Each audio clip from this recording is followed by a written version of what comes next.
para falarmos dessa vez sobre dengue. Está preocupando o Brasil inteiro, sobretudo o interior de São Paulo, e tudo indica que a gente vai ter uma explosão de casos, sobretudo aqui em Ribeirão Preto e em cidades como São José do Rio Preto e adjacências.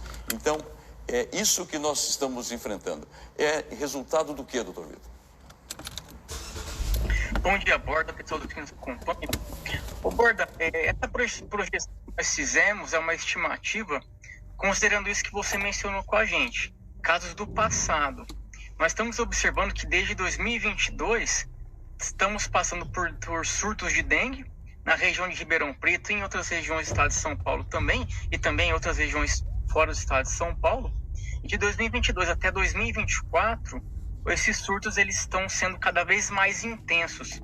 Quando nós observamos o pico de casos, normalmente as epidemias são caracterizadas por picos, por surtos, e depois caem.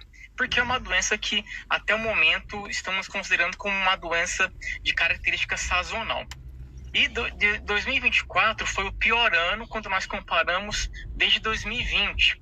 E seguindo essa trajetória, nós aplicamos um modelo matemático que considera pessoas vulneráveis, pessoas que podem pegar dengue, pessoas que já pegaram dengue, pessoas que se recuperaram da dengue, e fizemos uma estimativa com base em algumas variáveis, pegando dados que a Prefeitura de Ribeirão Preto divulga para a população.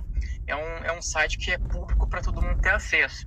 E essa estimativa, ela fez uma projeção de que 2025 pode ser ou igual a 2024, ou a possibilidade de ser pior do que 2024 é muito alta, porque é uma projeção que está em andamento, mas ela também esse modelo matemático ele não leva em consideração atitudes da população. E a gente está observando que é um descaso em grande parte da população. Podemos também considerar até uma escassez de esforço da prefeitura em estar orientando a população de Ribeirão Preto, da região também.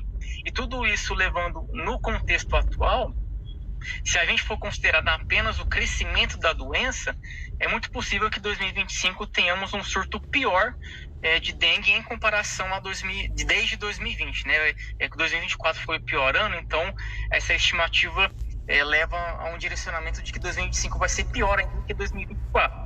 Mas isso depende bastante das ações da população. Doutor Vitor, nós temos uma tela e vamos apresentar agora sobre os números para que possamos continuar com a nossa discussão, a entrevista do senhor. Então aqui nós temos um quadro que mostra Ribeirão Preto, que tem uma população aí de mais de 700 mil habitantes, e sobre a incidência. Nós temos uma incidência de 75 por 100 mil habitantes, né?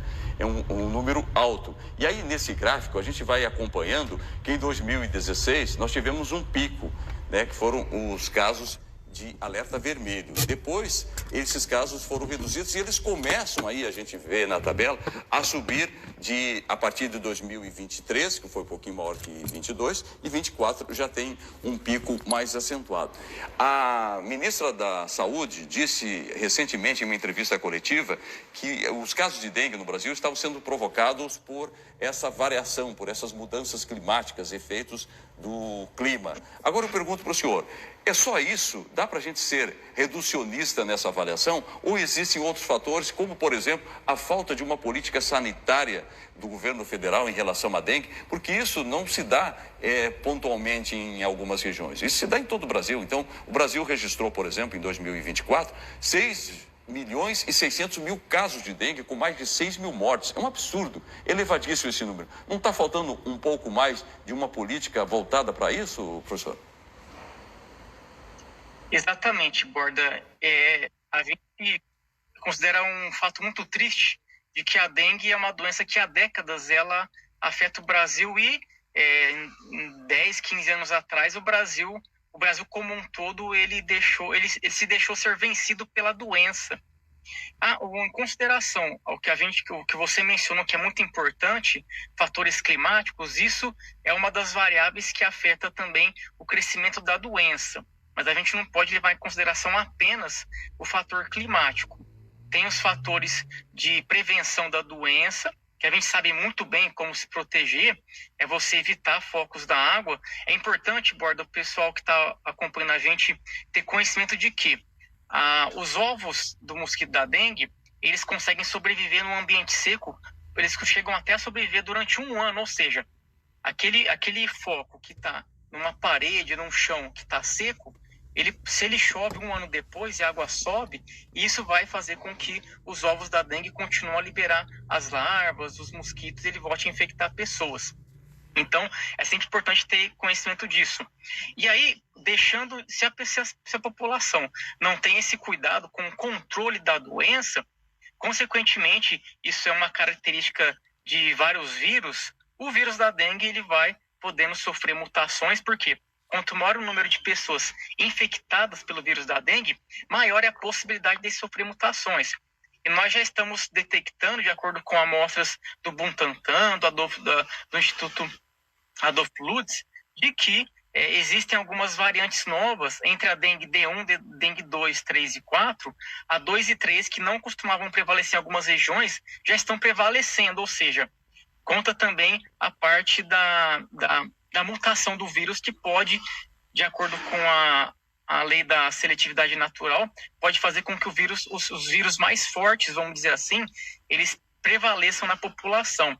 Então, é uma variedade de contextos, mas o que a gente tem que entender nesse momento, que o que depende de nós é se prevenir contra o vírus. A vacina ajuda? Ajuda bastante, mas infelizmente o número de vacinas disponibilizadas pelo Butantan não consegue vacinar toda a população brasileira, igual aconteceu na vacinação contra a Covid. Então, a gente não pode pensar só depender da vacina.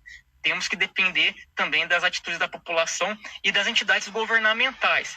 Esclarecer para a população, precisamos ter um reforço na questão de vigilantes sanitários para visitar as casas, porque, Borda, é muito comum um profissional da vigilância sanitária entrar numa casa, detectar um foco de mosquito e a pessoa nem saber, como, por exemplo, um ralo de casa, o ralo do banheiro na casa da pessoa.